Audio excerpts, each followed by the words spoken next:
Akon easy Telugu ఫ్యామిలీకి welcome అండి. ఈరోజు మనం యూజీసీ నెట్ జూన్ 2026కి క్రాక్ చేయాలి, ఫస్ట్ అటెంప్ట్లో క్రాక్ చేయాలనుకునే వాళ్ళకి మోస్ట్ స్కోరింగ్ యూనిట్ ఏంటో అండ్ 60 డేస్ ప్లాన్ ఎలా చేసుకోవాలి, ప్రిపరేషన్ టిప్స్ ఏంటి, అసలు స్ట్రాటజీ ఎలా సక్సెస్గా మారాలి అండ్ మైక్రో ఎకనామిక్స్ ఎందుకు ఇంపార్టెంట్ అని, ఇది ఎందుకు మోస్ట్ స్కోరింగ్ యూనిట్ అని కూడా చెప్పుకుంటాం అనే దాని గురించి ఈరోజు మనం మాట్లాడుకుంటున్నామండి. యూజీసీ నెట్ క్రాక్ చేయాలంటే ఫుల్ సిలబస్ కంప్లీట్గా చేయాల్సిన అవసరం లేదు, ఒక్క యూనిట్ పర్ఫెక్ట్గా చేసినా సరిపోతుంది, అదే మైక్రో ఎకనామిక్స్. ఈ వీడియోని స్కిప్ చేయకండి, ఎందుకంటే ఈ వీడియోలో నేను మీకు 0 నుండి 60 డేస్ వరకు కంప్లీట్ ప్లాన్ ఇవ్వబోతున్నా. జూన్ 2026 టార్గెట్ అయితే ఈ వీడియో మీకు కంప్లీట్ రోడ్ మ్యాప్ అండి.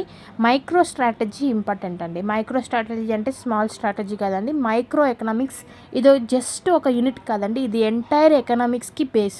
మైక్రో స్ట్రాంగ్గా ఉంటే హాఫ్ సిలబస్ ఆటోమేటిక్గా కవర్ అవుతుందండి. కాబట్టి మనకి ఫస్ట్ స్ట్రాటజీలో ముఖ్యంగా మోస్ట్ స్కోరింగ్ యూనిట్ దాని గురించి మాట్లాడుతున్నాం. Micro economics is the most scoring unit అండి. ఖచ్చితంగా కాన్సెప్ట్ క్లియర్గా నేర్చుకుంటే మార్క్స్ పక్కాగా వస్తాయండి. కాబట్టి మైక్రో స్ట్రాంగ్ ఉన్నప్పుడు హాఫ్ సిలబస్ కూడా ఆటోమేటిక్గా స్ట్రాంగ్గా అవుతుంది.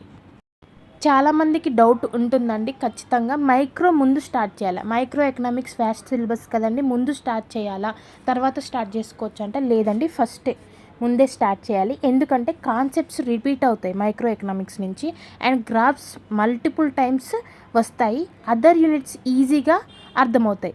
ఎకనామిక్స్కి బేస్ ఏంటండి, మైక్రో ఎకనామిక్స్. కాన్సెప్ట్స్ ఇందులో రిపీట్ అవుతాయి, అదర్ యూనిట్స్ ఈజీగా అర్థం అవ్వాలంటే మైక్రో ఎకనామిక్స్ చదివి ఉండాలి. గ్రాఫ్స్ అండ్ లాజిక్ ఎక్కువగా ఉన్న ఎకనామిక్స్లో ఇంపార్టెంట్ టాపిక్ ఏంటంటే మైక్రో ఎకనామిక్స్ అండి. స్కోర్ చేయడానికి బెస్ట్ యూనిట్ ఏంటంటే కూడా మనకి మైక్రో అనే చెప్పుకుంటాం. హాఫ్ సిలబస్ ఇందులో చూడండి, Indian economy, econometrics, micro economics అనేది చాలా బేస్ అండి. మ్యాక్రో చదవాలన్నా, ఇండియన్ ఎకనామిక్స్ చదవాలన్నా, ఎకనామెట్రిక్స్ చదవాలన్నా మైక్రో ఎకనామిక్స్ అనేది బేస్ అండి. అందుకే మనం మైక్రో ఎకనామిక్స్ ఫస్ట్ చదవడానికి ప్రయారిటీ ఇవ్వాలండి. మైక్రో ఎకనామిక్స్ అనేది మోస్ట్ స్కోరింగ్ సబ్జెక్ట్ అండి, మోస్ట్ స్కోరింగ్ యూనిట్ అండి. ఎందుకు అంటే కాన్సెప్ట్ బేస్డ్ క్వశ్చన్స్, పీవైక్యూస్ రిపీటెడ్గా వస్తుంటాయి. ఇందులో మోర్ అండర్స్టాండింగ్ అంటే లెస్ మగ్గింగ్ ఉంటుంది, మోర్ అండర్స్టాండింగ్ టాపిక్స్ ఉంటాయి. Graphs and diagrams are very important in micro economics. Easy to fetch అంటే మీరు ఈ యూనిట్ చదివి ఉంటే ఖచ్చితంగా మీరు 20+ మార్క్స్ అనేవి మీరు క్లియర్గా పెట్టలేస్తారు. ఎందుకంటే ఈ యూనిట్ అనేది చాలా యూనిట్స్కి ఇంటర్లింక్గా ఉంటుంది. సో కాన్సెప్ట్ అర్థమైతే మార్క్స్ పక్కాగా ఉంటాయండి. అందుకే మైక్రో ఎకనామిక్స్ ఎప్పుడైనా కాన్సెప్ట్ బేస్డ్లో చదవాలి, కాన్సెప్ట్ అర్థమయ్యేటట్టు చదువుకోవాలి, అప్పుడే మార్క్స్ అనేవి పక్కాగా వస్తాయి.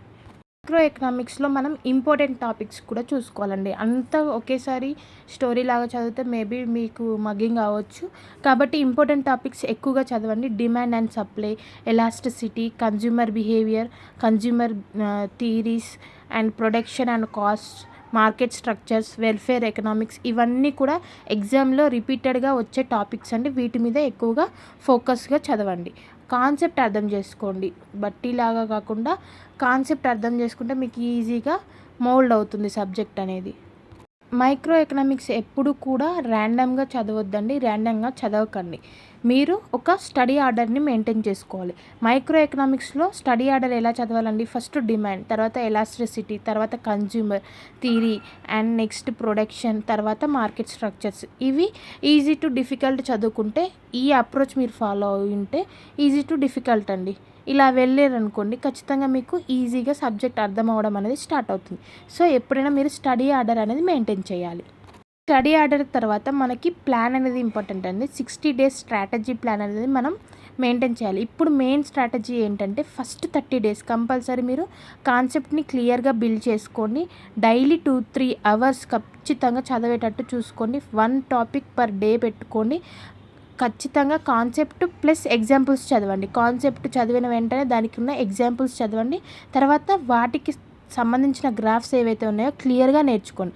Next 20 days 50 MCQs, daily 50 MCQs అనేవి ఖచ్చితంగా క్లియర్ చేస్తూ ఉండాలండి. తర్వాత పీవైక్యూస్ సాల్వ్ చేయాలి. MCQs ఫస్ట్, తర్వాత పీవైక్యూస్ సాల్వ్ చేసిన తర్వాత వాటిలో ఏవైతే మిస్టేక్స్ అంటే మీరు ముందు నుంచి ఇప్పుడు చదివిన దాంట్లో ఏదైతే మిస్టేక్ చేస్తున్నారో, MCQs తొందరగా గుర్తుపట్టలేకపోతున్నారో ఆ మిస్టేక్స్ని ఖచ్చితంగా నోట్ చేసుకోండి. తర్వాత లాస్ట్ 10 days ఉండి రివిజన్ మోడ్లోనే ఉండాలండి. ఖచ్చితంగా రివైజ్ చేస్తూనే ఉండాలి. ఓన్లీ రివిజన్, షార్ట్ నోట్స్ రాసుకోవాలి, మళ్ళీ ఫార్ములాస్ రివైజ్ చేస్తూ ఉండాలి. ఇలా మీరు ప్లాన్ని క్లియర్గా మెయింటైన్ చేయాలి. ఎప్పుడైనా స్ట్రాటజీని మిస్ అవ్వద్దండి. స్ట్రాటజీ పెట్టుకొని వదిలేయకూడదు. ఖచ్చితంగా స్ట్రాటజీని మెయింటైన్ చేస్తూ ఉండాలి. మనం ప్లాన్ని ఖచ్చితంగా మెయింటైన్ చేయాలంటే, మన స్ట్రాటజీని మంచిగా మెయింటైన్ చేయాలంటే daily routine is important. Daily plan కూడా సింపుల్గా మీరు మేక్ చేసుకోవాలి. ఫస్ట్ 2 hours కాన్సెప్ట్ నేర్చుకోవాలండి. తర్వాత 1 hour ఏం చేయాలి, ఎంసీక్యూస్ని ప్రాక్టీస్ చేస్తుండాలి. తర్వాత 30 minutes మీరు 2 hours ఏం చదివారో దాన్ని రివైజ్ చేస్తూ ఉండాలి. కన్సిస్టెన్సీస్ మెయింటైన్ చేస్తే ఖచ్చితంగా రిజల్ట్ ఆటోమేటిక్గా వస్తుందండి. ఎప్పుడైతే మీరు స్ట్రాటజీ పెట్టుకొని డైలీ ప్లాన్ని మెయింటైన్ చేస్తున్నారో, ఆ డైలీ ప్లాన్లో మీరు కంపల్సరీ కన్సిస్టెన్సీగా ఉన్నారు అనుకోండి, ఖచ్చితంగా రిజల్ట్ ఆటోమేటిక్గా వస్తుందండి. దాంట్లో అస్సలు దిగులు పడాల్సిన అవసరం లేదు. నెక్స్ట్ టెక్నిక్స్ అండి. టెక్నిక్స్ని స్మార్ట్గా ప్రిపేర్ అవ్వాలి. అంటే బెస్ట్ స్టడీ టెక్నిక్స్ని మీరు స్మార్ట్గా ప్రిపేర్ అవ్వాలి. ఫస్ట్ బేసిక్ని క్లియర్ చేసుకోండి ఎన్సీఆర్టీస్ నుంచి. తర్వాత స్టాండర్డ్ బుక్ని ఫాలో అవ్వండి. తర్వాత కంపల్సరీగా మీరు ఇంపార్టెంట్గా చేయాల్సింది ఏంటంటే షార్ట్ నోట్స్ ప్రిపేర్ చేయండి. టైం వేస్ట్ అవుతుంది అనుకోకుండా షార్ట్ నోట్స్ ప్రిపేర్ చేయండి. డయాగ్రామ్స్ కంపల్సరీ ప్రాక్టీస్ చేయండి. యాక్టివ్ రీకాల్ ఉండాలండి. యాక్టివ్గా మీరు వీక్లీ రివిజన్స్ అనేవి కంపల్సరీ మెయింటైన్ చేస్తూ ఉండాలి. సెల్ఫ్ టెస్ట్లు మీరే పెట్టుకుంటూ ఉండాలి. వీక్లీ రివైజ్ చేస్తూ ఉండాలి. పీవైక్యూస్ అనలైజ్ చేయండి. తర్వాత పీవైక్యూస్ని ప్రాక్టీస్ చేయండి. నోట్స్ని మేక్ చేయకండి. Smart work plus consistency will equals to success అండి. కంపల్సరీ కన్సిస్టెన్సీ, స్మార్ట్ వర్క్ ఉన్న వాళ్ళు ఖచ్చితంగా మీరు యూజీసీ నెట్ని క్రాక్ చేయొచ్చండి ఈజీగా. నెక్స్ట్ మనం కామన్ మిస్టేక్స్ గురించి ఖచ్చితంగా కేర్ తీసుకోవాలండి. ఈ మిస్టేక్స్ అవాయిడ్ చేయండి. గ్రాఫ్స్ ఇగ్నోర్ చేయడం చాలామంది చేస్తుంటారండి. గ్రాఫ్స్ని అస్సలు ఇగ్నోర్ చేయొద్దండి. ప్రాక్టీస్ లేకుండా చదవడం, అంటే చదువుతూ ఉంటారు కానీ ప్రాక్టీస్ చేయరు. చదవాలి ప్లస్ ప్రాక్టీస్ చేయాలి. నెక్స్ట్ రివిజన్ని స్కిప్ చేస్తుంటారు. లేదులే ఈ రోజుది రేపు చదువుదాం, రేపు ఎల్లుండి చదువుదాంలే, రివిజన్ తర్వాత చేద్దాంలే అనుకుంటారు. కానీ రివిజన్ని స్కిప్ చేయొద్దండి. నెక్స్ట్ వీక్ టాపిక్స్ని ఇగ్నోర్ చేస్తారు. అంటే మనకి ఏదైతే వీక్ టాపిక్ ఉందో ఏం పర్లేదులే, ఇది ఒక్కటి చదవకపోతే ఏం కాదులే అనుకుంటాం. కాదు, వీక్ టాపిక్స్ని కూడా ఇగ్నోర్ చేయకుండా చదవాలి. Time waste on unnecessary topics. మీరు ఎక్కువగా చేసేది ఈ కాన్సెప్టే అండి. అందరం అంతే, అన్నెసెసరీ మీద ఎక్కువ టైంని వెచ్చిస్తూ ఉంటాం. కాబట్టి టైం వేస్ట్ చేయకుండా మన ఎగ్జామ్ గురించి మనం ఖచ్చితంగా కేర్ తీసుకోవాలండి. నెక్స్ట్ కంపేర్ చేసుకోవద్దండి. మిగతా వాళ్ళు ఏం చేస్తున్నారు, మిగతా వాళ్ళకి ఫస్ట్ అటెంప్ట్లోనే వచ్చింది, నాకు రాలేదు, మిగతా వాళ్ళకి అంత స్కోర్ వచ్చింది, నాకు ఎకనామిక్స్ హార్డ్ సబ్జెక్ట్ అవుతుంది, మిగతా వాళ్ళు ఈజీగా పాస్ అవుతున్నారు, ఇలా కంపేర్ చేసుకోవద్దు. మీది మీకే, వాళ్ళది వాళ్ళకి. సో కంపారిజన్ అనేది కొంచెం తగ్గించుకోండి. నెక్స్ట్, ఎప్పుడైతే మనం ఈరోజు మిస్టేక్ చేస్తే రేపు ఖచ్చితంగా మార్క్స్ తక్కువ వస్తాయండి. అందరికీ తెలిసిన విషయం ఇది. Mistakes today, less marks tomorrow. ఇది గుర్తుపెట్టుకోండి. అందుకే కామన్ మిస్టేక్స్ ఏవైతే ఉన్నాయో అవి క్రియేట్ చేసుకోకండి. మీరు మిస్టేక్స్ని ఇగ్నోర్ చేయండి, మిస్టేక్ని చేయకండి. ఓకేనా? ఫైనల్గా ఆస్పిరెంట్స్ అందరూ ఒక పాయింట్ని గుర్తుంచుకోండి.